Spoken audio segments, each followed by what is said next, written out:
श्री नगर में पत्रकारों को संबोधित करते हुए जम्मू कश्मीर पीडीपी प्रमुख महबूबा मुफ्ती ने कहा, हम कश्मीरी लोग चाहते हैं कि हमारे कश्मीरी पंडित भाई वापस आएं और वैसे ही रहे जैसे हम रहते थे। भाजपा के बारे में उन्होंने कहा कि भाजपा ने उन्हें एक हथियार के रूप में इस्तेमाल किया।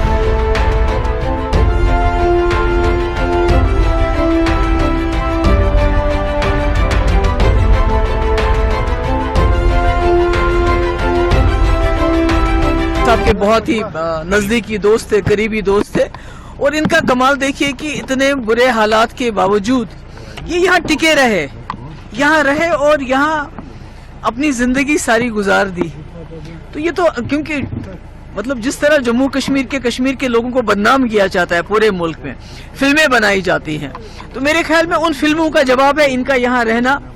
और भाईचारे से रहना। यहाँ के जब इनकी डेथ होगी तो यहाँ के जो लोग कितना रश रहा, कितने लोग इनके घर आए गए, तो मुझे लगता है भाईचारे की ये सबसे बड़ी मिसाल है। और इसके साथ ही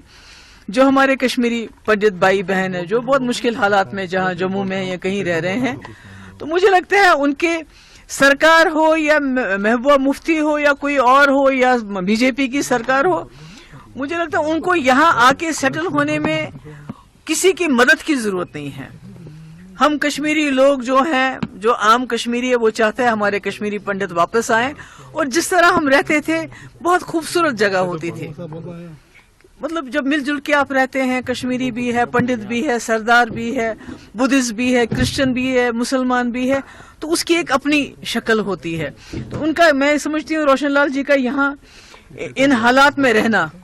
तो ये एक सबक है जो आज मुल्क में हो रहा है। जिस तरह हमारे कौम के लोगों को लिंच किया जाता है, उनको मार दिया जाता है, उनकी पिटाई की जाती है, उनको हमारी मस्जिदों को तोड़ा जाता है, हमारे मदरसों को तोड़ा जाता है, हमारे मुसलमान जो उनके घरों को तोड़ा जाता है, उनके जो बेचारे रेडी पे काम करते हैं उनकी वो सारा सामान फेंका जाता है। तो मैं समझती हूँ कि मुल्क के जो हमारे लोग हैं, जो हमारे हिंदू भाई बहन है, जो ज्यादातर सेक्युलर हैं, वो ये तोड़ फोड़ नहीं करना चाहते हैं। तो मैं कहती हूँ उनके लिए ये सबक है कि रोशन लाल जी इतने मुश्किल हालात में यहाँ रहे और मुसलमान और कश्मीरी पंडित आपस में जिस तरह मिलजुल के रहते थे उसी तरह आज भी मिलजुल के रहने के लिए तैयार हैं। की बात है जिसको आप जवाब देना शायद पसंद करेंगे। क्या अगर मैं गलत नहीं हूँ, हमारी इस पंडित कम्युनिटी को वोट बैंक के लिए इस्तेमाल किया गया है जब भी इलेक्शंस आए, जैसे आजकल लोकसभा इलेक्शंस होने वाले हैं, उसी वक्त ये बातें रिहेबिलिटेशन इनकी याद आती है? नहीं, मैं तो रिहेबिलिटेशन की मैं तो जनरल यहाँ आई हूँ, मैं तो आप लोगों से बात भी नहीं करना चाहती थी। आपने पूछा किस हद तक नजर नहीं, वो तो बीजेपी ने इनको खाली वोट बैंक की तरह इस्तेमाल नहीं किया, बल्कि एक हथियार, कश्मीरी पंडितों के दर्द को, उनकी तकलीफ को इन्होंने एक हथियार बनाया और पूरे मुल्क में उस हथियार को बेचा, उस हथियार को पूरे मुल्क में इस्तेमाल किया दूसरों के वोट लेने के लिए।